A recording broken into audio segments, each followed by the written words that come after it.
How are you, sir? I'm good. How are you? I'm well, thank you. Are you feeling excellent?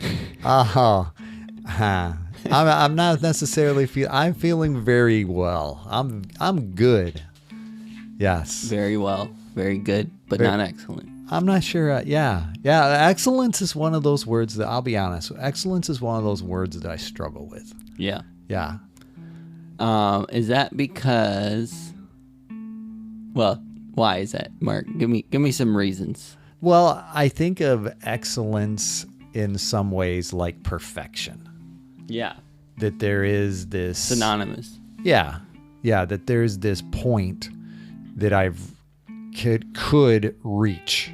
That I have arrived, if you will. Mm-hmm. And I think there's something to be said for doing things with excellence.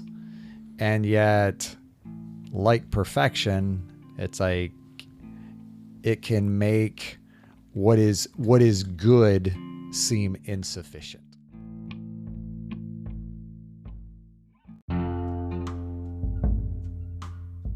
Welcome to How I See It with me, Mark Pratt, and Justin Sternberg. This is a podcast that works to counter cultural polarization through thoughtful conversations.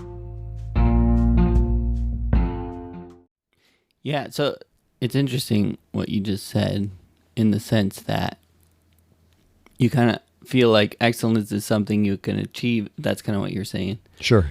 I feel like my struggle is kind of the opposite in the sense that excellence feels like a sliding scale to where it is unachievable. Okay. And like once you reach a mark or a point, right, it moves. It moves, yeah. I gotcha. The bar just got higher. Yeah. Because I achieved excellence, what I thought was excellence. Now excellence has gone even higher. It's like that carrot on a stick. Yeah. Right? Yeah, bring it back to the stick. I understand. Stick. Always the stick, Mark.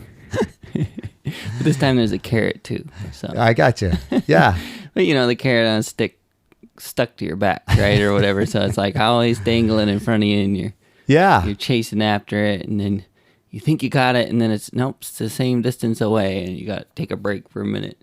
That's kind of how I see. We're already looking at this one word from polarizing. That's right.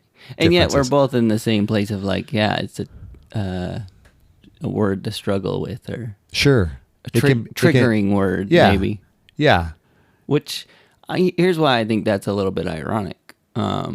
Well, I won't speak for myself. I'll let you tell him I'm excellent. But I was going to say, Mark is definitely a guy who pursues excellence in the things that he does. I can attest to that from my perspective.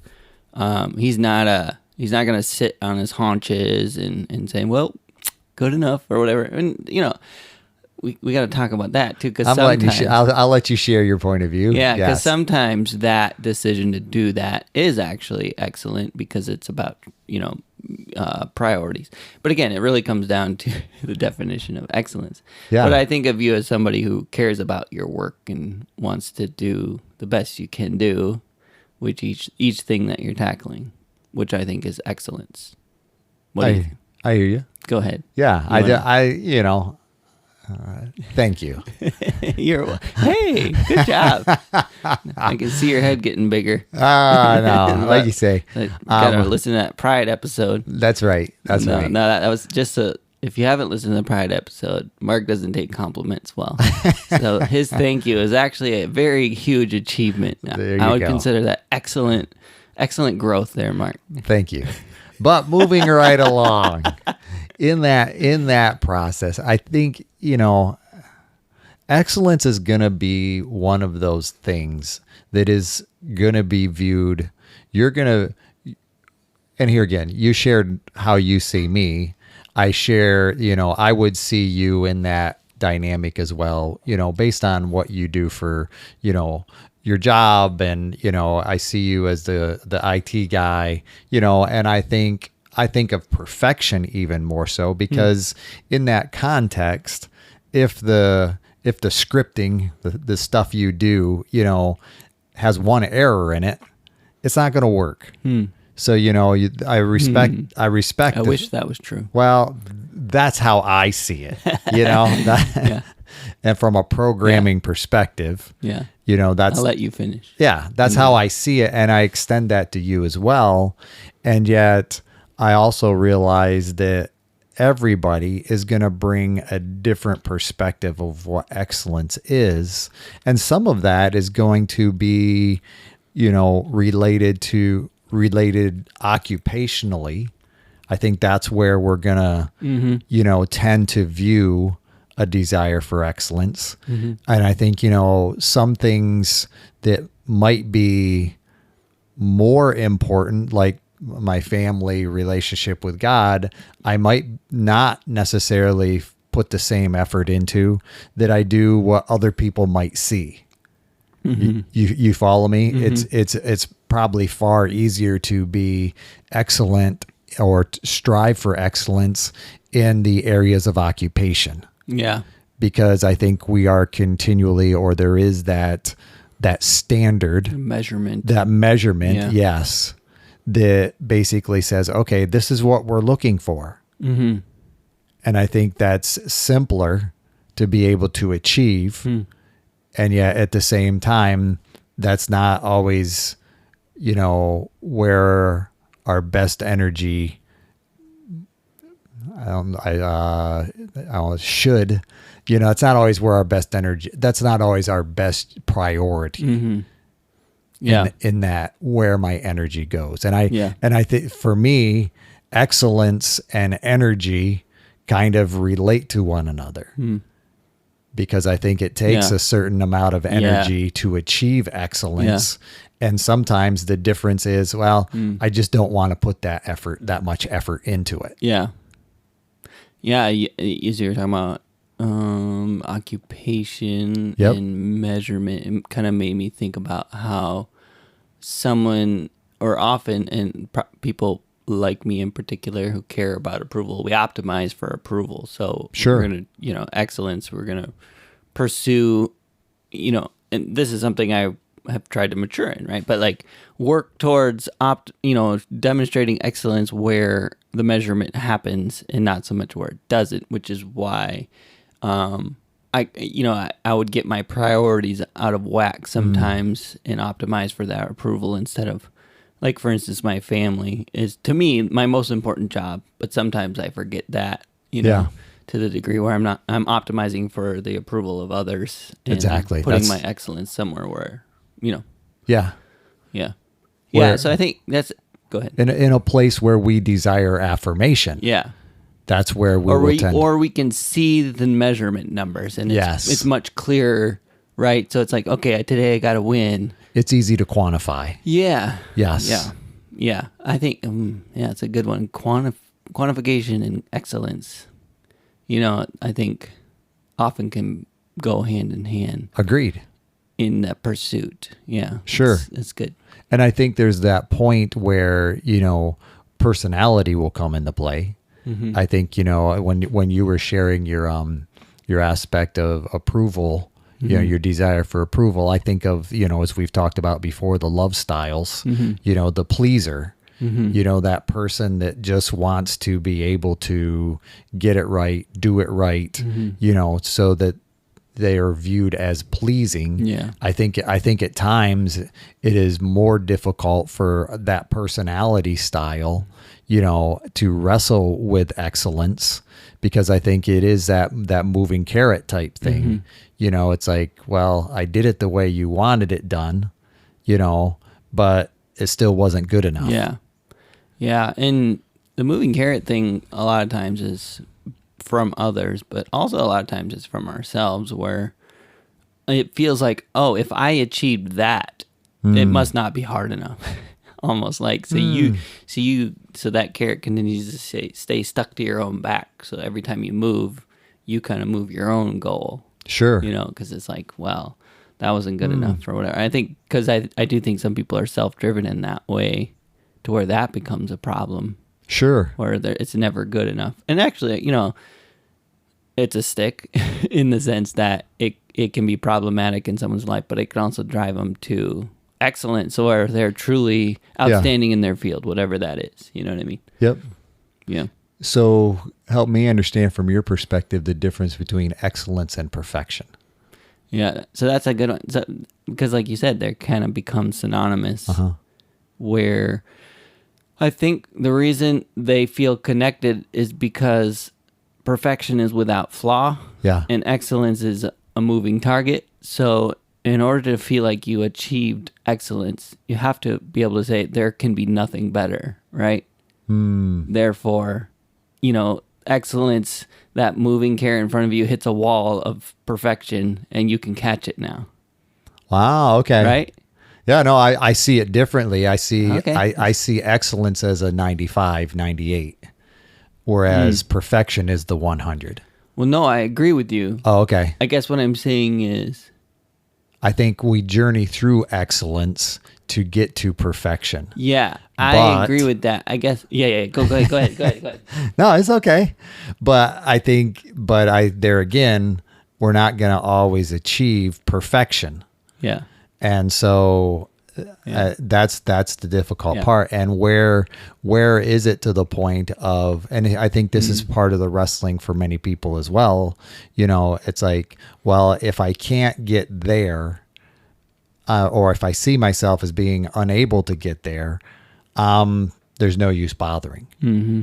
So I won't even necessarily try at times. I won't necessarily put the effort in to learn, because if I can't do it at that level, then there's no use even trying. That reminds me of Frisbee last night, Mark.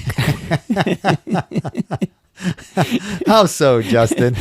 So Mark and I played Ultimate Frisbee last night. It was very fun. Yes, indeed. And one of our good friends, Will, was on my team, and he was throwing in such a way last night to where it was, so what often happens is someone will really believe in you, and they'll throw the Frisbee way too far.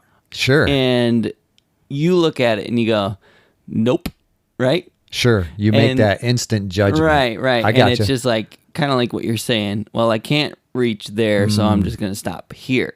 Sure. Right? Like I'm not even going to try. You've or already maybe made up your mind. Right. Or maybe I'm going to, give like a half-hearted effort and be like, well, it was your fault. See, I tried kind of thing. Sure. I don't know. And sometimes you can do the opposite where you don't believe enough. And so, it's like, I can't shoot for excellence because I'm not given the opportunities. Right. But I think the perfect throw is the one that I have to bust my butt to get to that Frisbee. Sure. The chances that the person guarding me is gonna get to it before me is slim because it's out there in front of both of us, and Sure. I'm closer. I'm One step ahead. Right, exactly. So that's where I feel like excellence comes into play. Is like it drives you to go beyond maybe what you think you can do, just beyond that limit, and it causes you to go further than you would.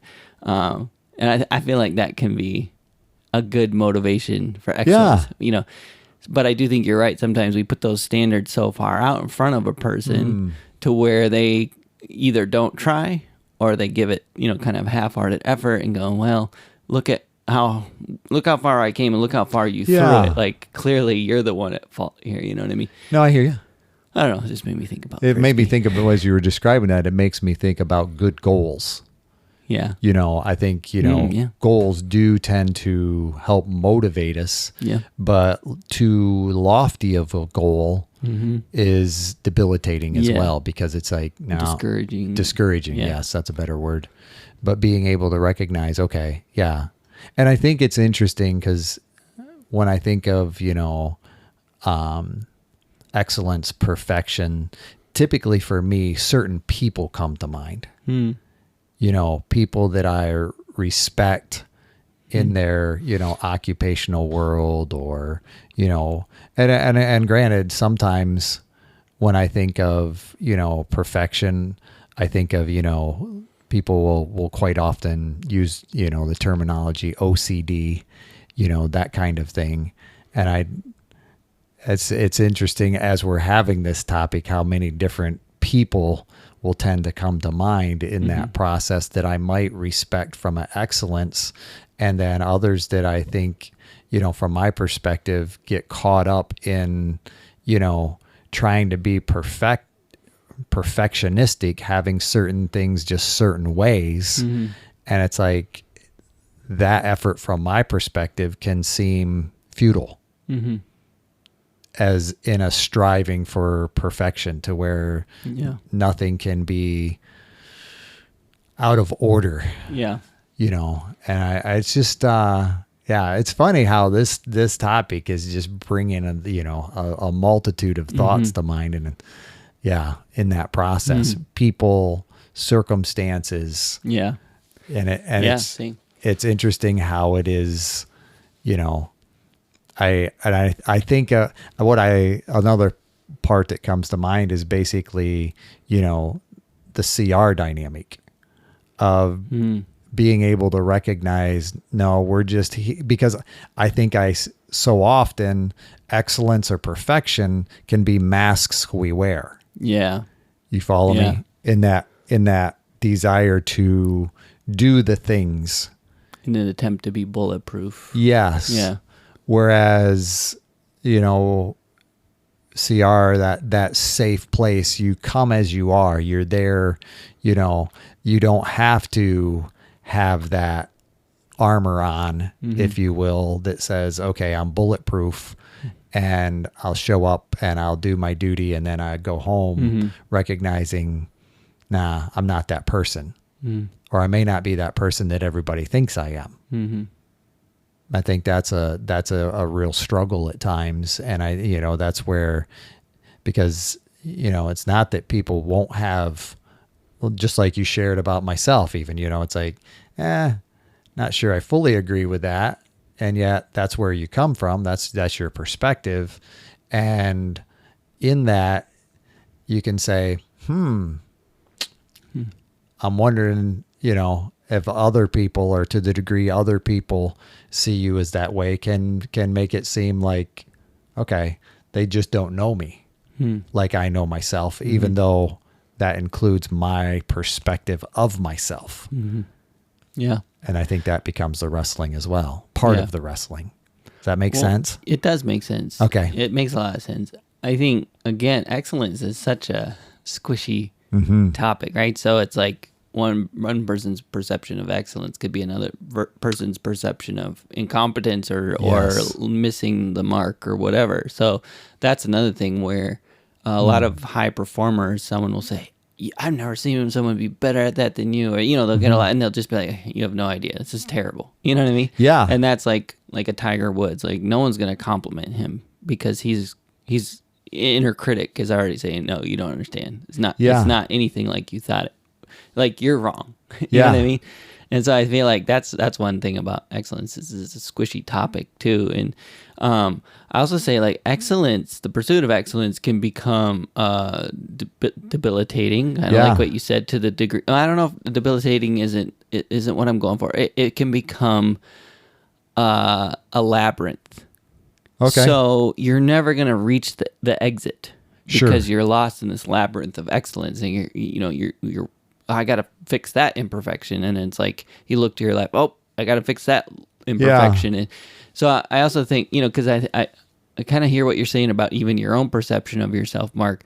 And the fact is, you get stuff done, which that doesn't come with a perfectionist. Does that make sense? Like, being able to churn through and get things done. And, you know, every day you can see you're moving towards completion, right? Okay. I feel like a perfectionist, they get lost in that labyrinth to the degree where, you know, finishing maybe isn't on the radar. I hear where you're coming from. You get what I'm saying? Yeah. So again, it depends on what you view excellence as well, because I think there are some trade-offs in our everyday work that says, am I going to perfect this or am I going to get it done? Yeah. Right? I hear you. Because that's part of your quantification, if you will. Yeah. Yeah, for sure. Yeah. Yeah. And I think excellence looks like getting things done, right? Sure. In the real world, that's what excellence looks like. But again, I think someone who's a perfectionist sees excellence as perfection, right? Like, I don't know. You used the word Tiger Woods, the name Tiger Woods. As you were describing, or we were talking about that, Robin Williams comes to mind for me. Okay. You know, someone, and I think it might be the combination of someone who I perceived as being excellent in their craft. Mm-hmm. And yet I think maybe he got at times lost in that labyrinth Mm-hmm. of not being able to see his worth in the other things he was. And here again, I'm not speaking of him. I value, who Robin Williams was as an actor. And to me, it was a sad thing that he, ended up taking his life. And I think it was that pursuit, if you will, and that ability to have a level of, okay, yeah, I do this one thing well, and that doesn't mean that I'm a terrible, awful person in these other things. And I think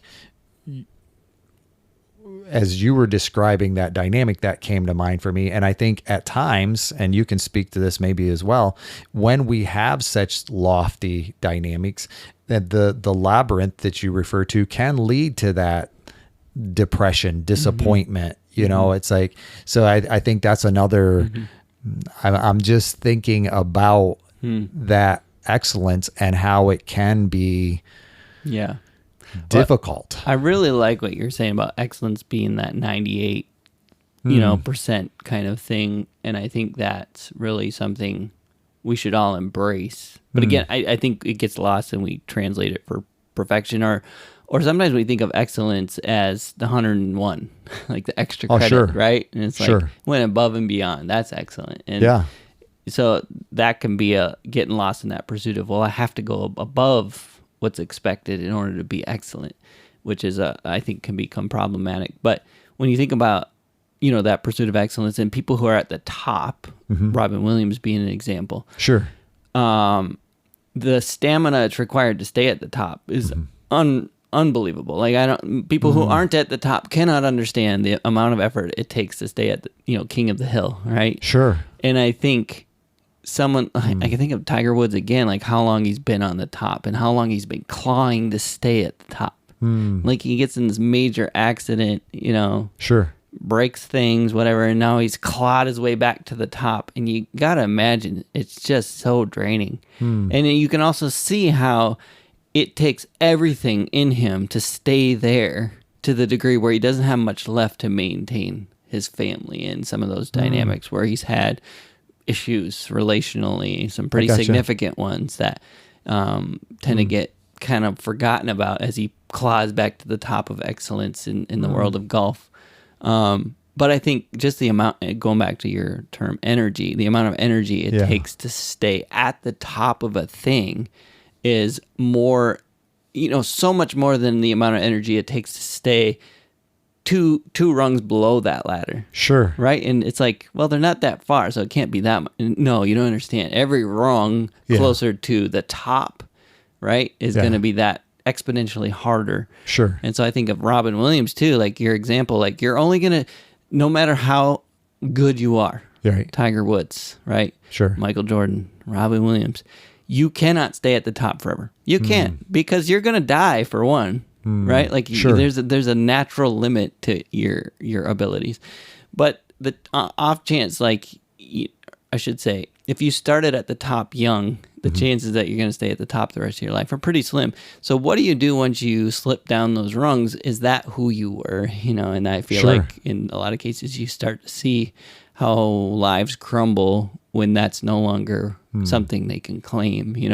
And Robin Williams, I think, might be an example of that. I know he also had some like mental health sicknesses, like Lewy body dementia or something. Was that him? Not that I recall, but I'm not saying I think he definitely had some mental health we're gonna have to dynamics in play. fact check that, but I'm pretty sure. You brought it up. You're going to have to check it.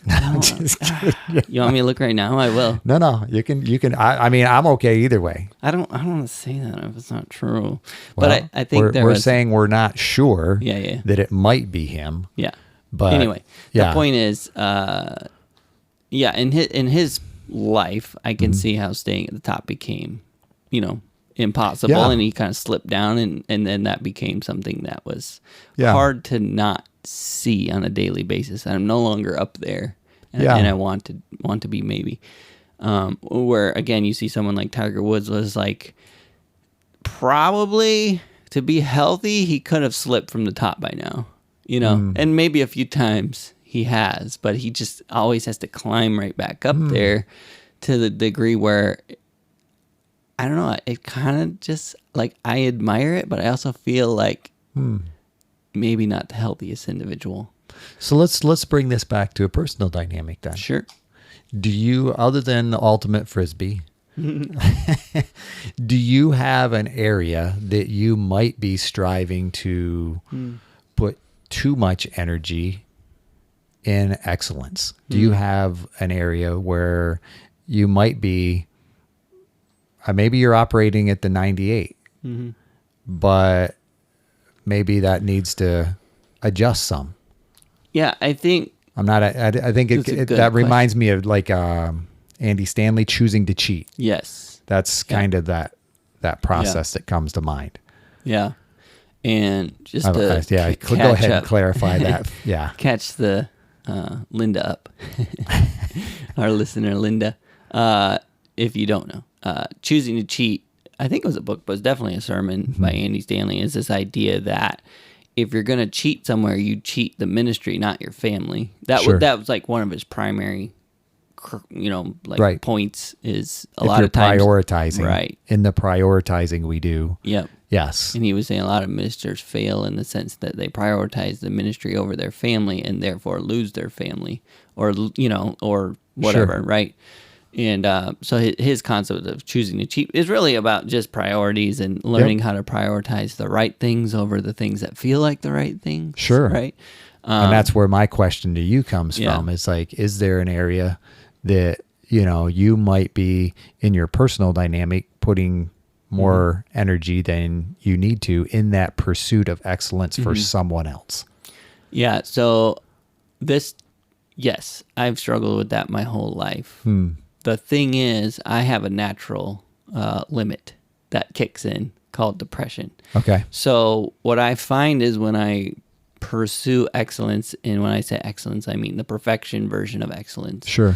In any one area, especially when it comes to trying to maintain or achieve approval, it's not sustainable for me. Sure. It becomes a taskmaster. It contributes greatly towards depression. And when those things start kicking in, thankfully, I've learned over my life that that's a natural limit, or that's like a natural sign that, hey, maybe this thing you need to stop or scale way back or whatever.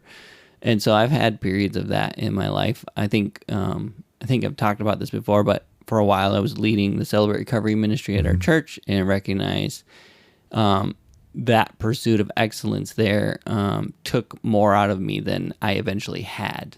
Right. Sure. And other things started to take more of me, both my family and work, to the degree that what I had left to give at CR never felt like enough. It always felt like I was falling short. And, I'm not saying that's even true. I'm just saying my perception of it and my struggle with this word excellence. And, it's like you can always look around, kind of that labyrinth idea. You can always look around and say, oh, look, that's not excellent, and therefore I need to work harder. And sometimes you look at that and you go, I just don't have the energy today. So not today, but tomorrow. And that not today, but tomorrow, I really need to fix that, can drain you of energy over the course of time, right? Like, sure. Whether you're doing the thing or you're not doing the thing, the fact that you feel like you should be doing the thing can really be draining. And so for me, it became, just a daunting thing that I was never going to get to excellent, because there's too many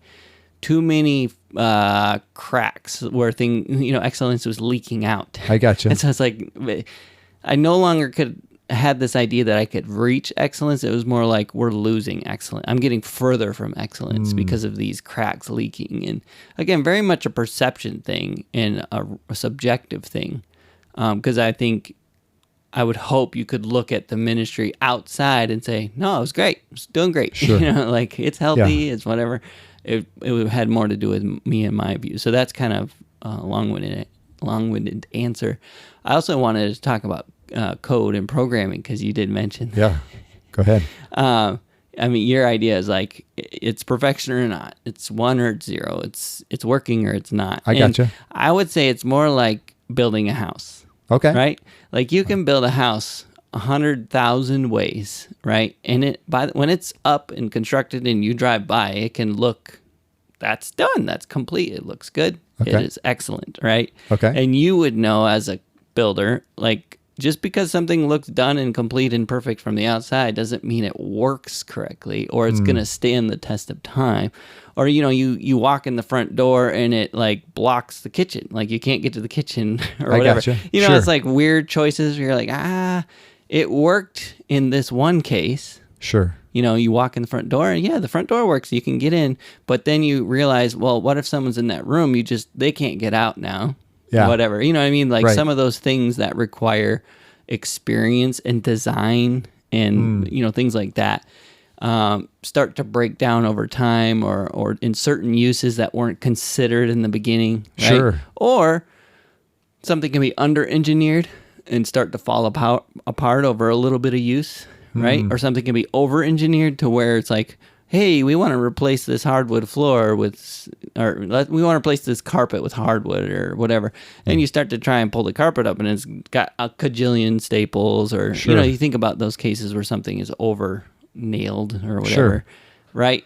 Code is very much like that in all those ways where, yes, you can get it to where it's working, but that doesn't mean it won't break when this person does that while you're doing this, right? Or Sure. it doesn't mean it won't break after repeated use. Or let's say it worked for 2 people coming in the door, but when you got 22 people coming through the door, all of a sudden it breaks because it's, you know what I mean? Sure. I hear you there. So it's very much like, I would say, building a house in that sense. And perfection in that world can look like overbuilding, Okay. right? Sure. And that's one thing I struggle with sometimes is like that pursuit of perfection of like, this will be built perfectly, but it comes at the expense of it being built, right? Sure. And you go around and around, you rebuild things and you go, no, that's not, that doesn't square enough with this other door jam. I'm going to take them all down, start over. Sure. Right. And so you can kind of get lost in that reprogramming things, refactoring is what we call it.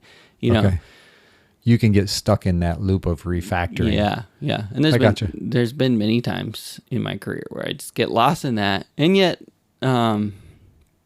there's this healthy balance. There really is about pursuing excellence, but also being willing to say, but it's done and it's working and I believe it's done well. That 98%. Sure. To where you're actually getting things done moving forward. But that it can be hard. Yeah. Yeah. No doubt. How about you? How about me? Areas What? where you potentially, what was the question? Is that like struggle with Excellence. excellence or it's I think- caused you to push too far or something? Or Sure. I cheat? think my personal area would tend to be, work, or even I know you'll use the word performance, but that aspect of getting things done, Yeah. and I at times that will be, I can admit, and I think it can be cyclical as far as, based on my other relationships. Like my relationship to Chris or the kids or that kind of thing, because I think those relationships are the ones like where you're sharing that aspect of energy helps you recognize when your excellence is out of priority. Mine is my family or, the relationships that I have to the point of, if I'm not doing what I said I would do with them. And, because for me, I think even as different as male and female, I think, I can tend to, put my excellence towards work because I see that as being a provider for my family type thing. Yeah. But I also realize there are times when I could pull back in that area to be more available for Chris and the kids type stuff, and I think that's the part. And I think there are times when it is more cyclical, and in those areas at those times of our, where Chris and I are related, when she's off school, and she has more time available, it seems like I'm just going away and working all the time more so. And that's a cyclical dynamic. It's not that her opinion isn't important or, that I'm completely out, but being able to accept that influence from other people, to be able to say, okay, yeah, is it that I'm gone that much more, or is it that we're, one of us doesn't have the same things that we're, kind of same diversions, if you will, that kind of thing, to where I think that can play into it for me personally, is being able to say, okay, yeah, I'm able to recognize I'm putting too much energy towards this. And then we're also able to have that conversation that says, okay, is this typically the routine energy? And is it the fact that there's something else going on that's tending to view this dynamic differently, and I think that's the difficult part of excellence based on two different standpoints. Yeah. Well, because, you kind of, hit on a very important point, which is needs change, seasons shift. Sure. And what looked like excellence in one season may not look like excellence in another. And yet our only measuring stick is our past successes and achievements. A lot of time, I shouldn't say only. It can become that way to where it's sure. like, I'm not getting as much done as I was previously, and that's our only measuring stick. Instead of recognizing, yes, but I'm also increasing my energy over here. Yep, and that matters. So this is an important deduction in excellence in this area because I've moved it over to this other area, and if we're short-sighted, we cannot see that connection, and it can cause problems one way or another. Exactly. Whether we step away from a thing we should be diverting energy to, or we just get down on ourselves and beat ourselves up because we're not producing over in this other area like we used to. Yep. Yeah, it can be detrimental if we're not able to step back and see those connections and do it intentionally. Sure. Right? And that's the thing too that I'm referring to. It's like, and I don't mean to make it seem as if, my work's always the most important, but yet I'm learning to understand that there's a value in being able to take advantage, a healthy awareness of those cycles, to be able to say, okay, yeah, during this time when there might be more time for Chris in a schedule, I can pull back some to be more available, because there is going to be a coming season where we're both kind of consumed with the, occupational dynamics as they restart. And I think part of excellence, if you will, is being able to take those seasons into consideration, to know, kind of the season, to be able to say, okay, this is our time to, this is our time to reap and this is our time to sow, type dynamic. Because I think so often, and I think, this is I'm not trying to shift in a different direction, but it may sound that way for a moment, but let me bring back, Frisbee again? No, definitely not. I think so often we are as individuals, we are very unaware of how many cycles are operating all the time. In other words, we've talked about, creation and, but I think in our mechanized world, there's typically a focus on being able to purchase something to do that job. And at times we ignore many of the cycles that I think are designed into the creation, if you will. And I think for me, growing in awareness of the cycles and how to not benefit, but yeah, ultimately that awareness allows me to see that cycle and be able to adjust accordingly. Because if I'm not aware of the cycle, I just continue to do the same thing because I've always done it that way. Yep. In this mechanized way. This is how you do it. Boom.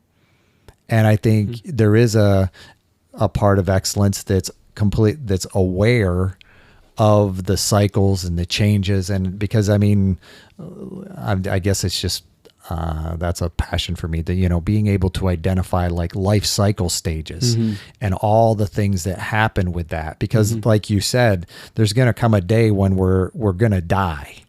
So how am I living my life now in such a way to be able to make that transition and do it well, to where I'm bringing up other people in the things that I know how to do in such a way that promotes that cycle living, that says, okay, and granted, there again, culture has changed to where we don't necessarily have that transgenerational handing down of some information, but I think that is a helpful part of living in excellence, is when I can take that sage wisdom, if you will, that says, well, have you thought about it this way? Should we mention the fact that I'm okay with that. We're picking up on this conversation about excellence right as Mark was about to say some amazing stuff. The recording stopped in true excellent form. Sure. We are irony. We are exposing our excellence, our level of excellence. That's right. Yes. That's right. So you were saying, yes, I was talking about the life cycle stages and how having the benefit of seeing, that sage wisdom that comes from someone who has seen the cycles before, I think adds to our ability to live in excellence. Because if I'm just living my life in a mechanical way that does the same thing over and over again, and I'm not accepting influence from other people, then I'm missing out. Yeah. And it's even actually become a little more personal for me since that dynamic, since that day we recorded, because since then, my mom has passed away. Yeah. And what I'm recognizing, I've lost that opportunity, in some ways, but it's interesting to me because as I remember the conversation we were having, this process of excellence, I've thought about it in this context of Psalms 31, where I think not Psalms 31, Proverbs 31, where we think of the Proverbs 31 woman. Okay.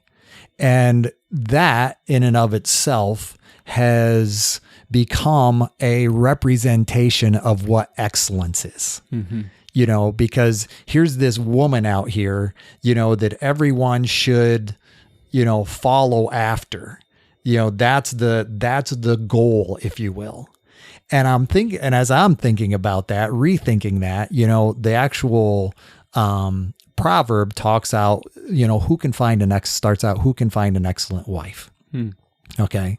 Well, the reality of it is, I think that excellence comes with time. The ability to see, because I believe that proverb was written about a specific woman at a specific time, that writer actually knew a person. Yeah. And I think so often we can lose sight of that in the excellence. This is what you have to do. In comparison to that Proverbs 31 person, I'm not measuring up. But yeah, if I'm able to have people coming into my life that are able to identify that and see, well, are you doing this? Because I think that's what it comes down to. Who can find excellence? I don't think is something we attain at the snap of a finger. We can't just become that. I think of when I thought of that verse, I'm thinking about it in context of my parents, actually. I would say my dad found an excellent wife. Was she an excellent wife 63 years ago? Probably not. Was the potential there? Of course. But I believe that excellence was something that relationship was something they were able to build into near perfection to a certain degree by identifying the cycles and patterns of relationship over time and building on them. And I think that's what having those people, those sage people in our lives that are able to say, yeah, but have you noticed this? And then when this happens, then you do that. Yeah.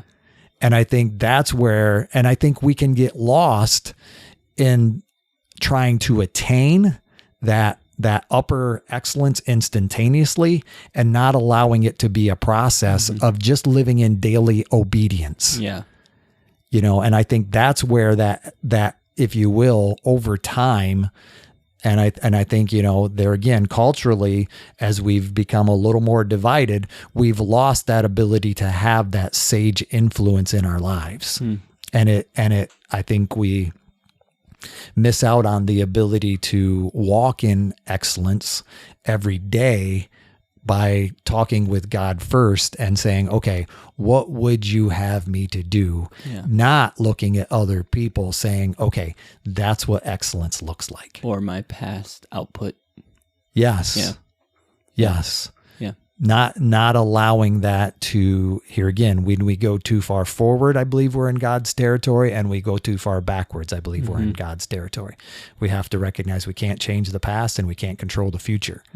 So our ability to basically stay in the moment and be doing the things that God would want me to do as a parent, as a husband, as a follower, not necessarily in that same order, but as a follower of Christ, how that influences me as a father, as a husband, as a father, and from there on down, a son, those kind of things.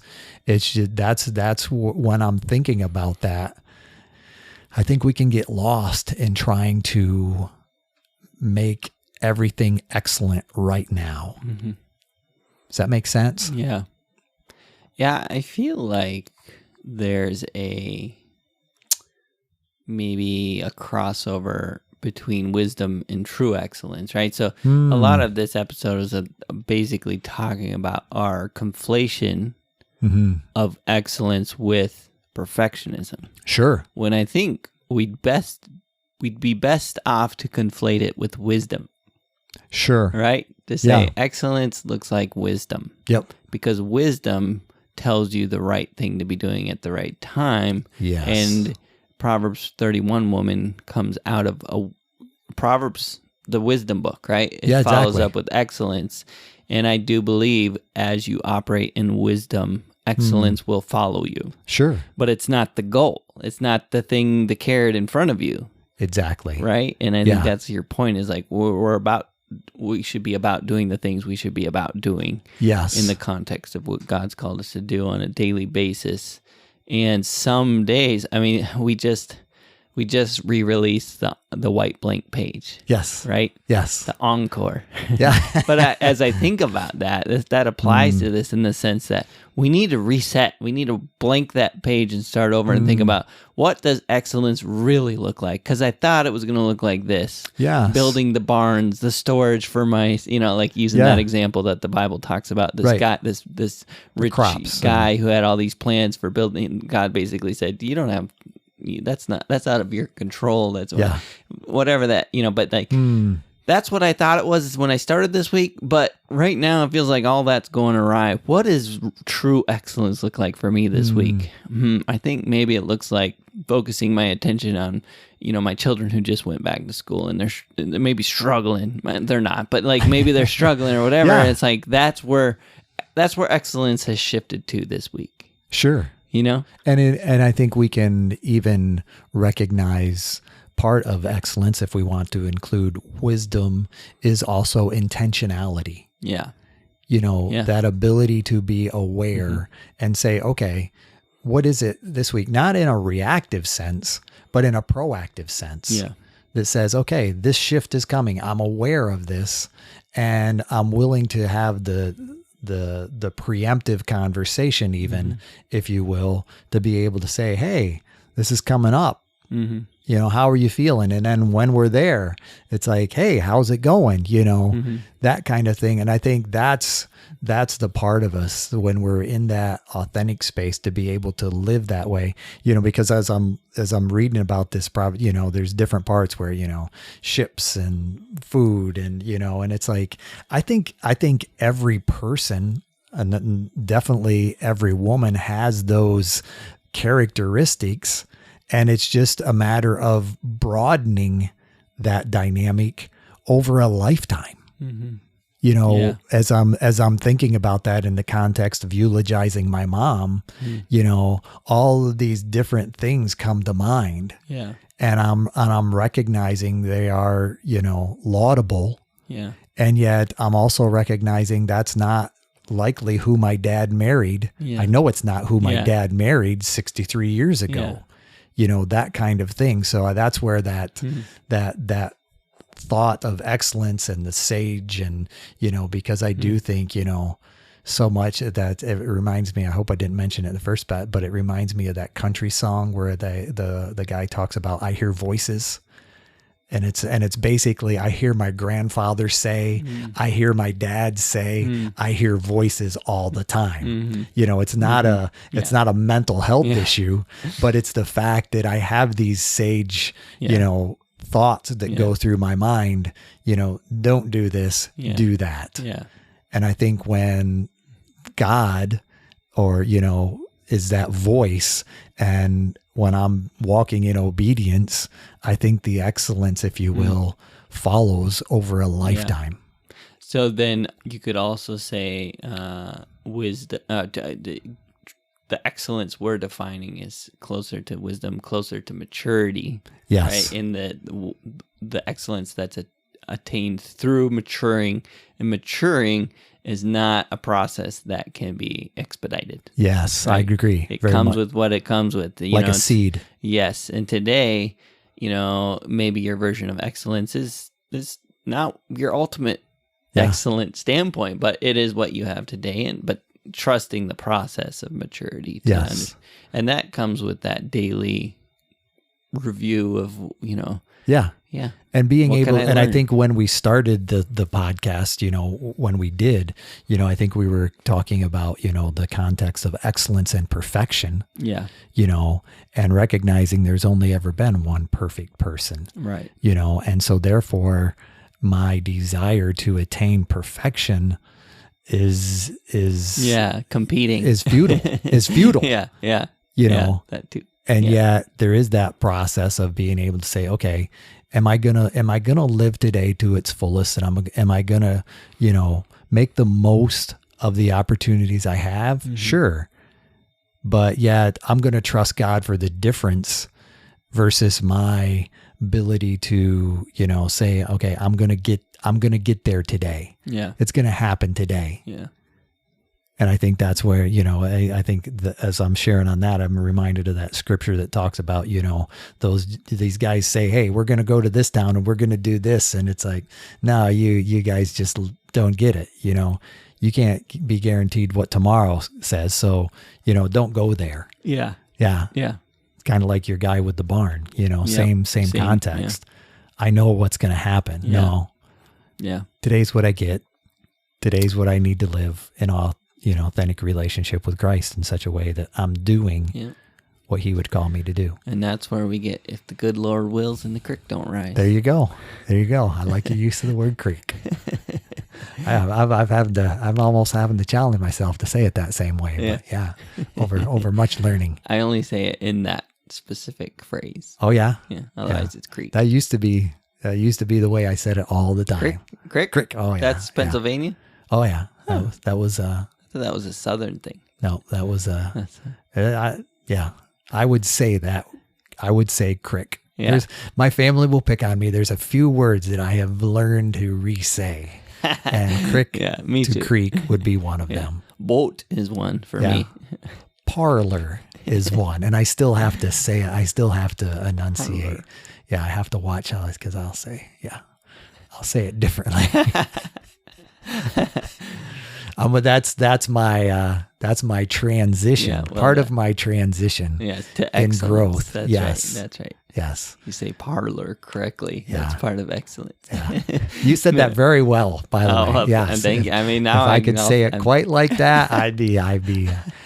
But I think you did, Mark. yeah. I think you. No, I know. I know. I emphasized that PAR part.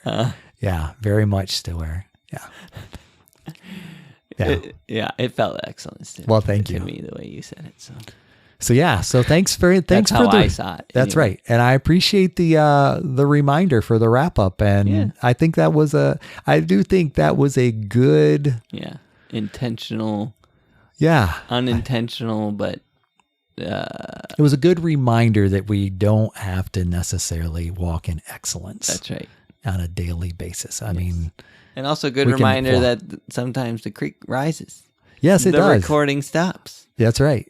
As we think about, we might have a storm here in the next couple of days That's right. We're going to probably experience some creek rising. Yeah, that's right. Yeah. That's right. But either way, Justin, thank you for your time. Thank you for all you do on to make this podcast possible. So thank you as well. Yeah, if it had been up to me, I probably would have just released it as it was, and it's like people would have been saying, "Hey, what was Mark trying to say there? We lost it, the sage wisdom, and we didn't get it. Right. We didn't get it. The sage. You're not going to get it from me. I'll be honest with you. But those people who have lived before us. That's right. Yeah. But so that's how we see it. Hey. Thank you for listening to our podcast.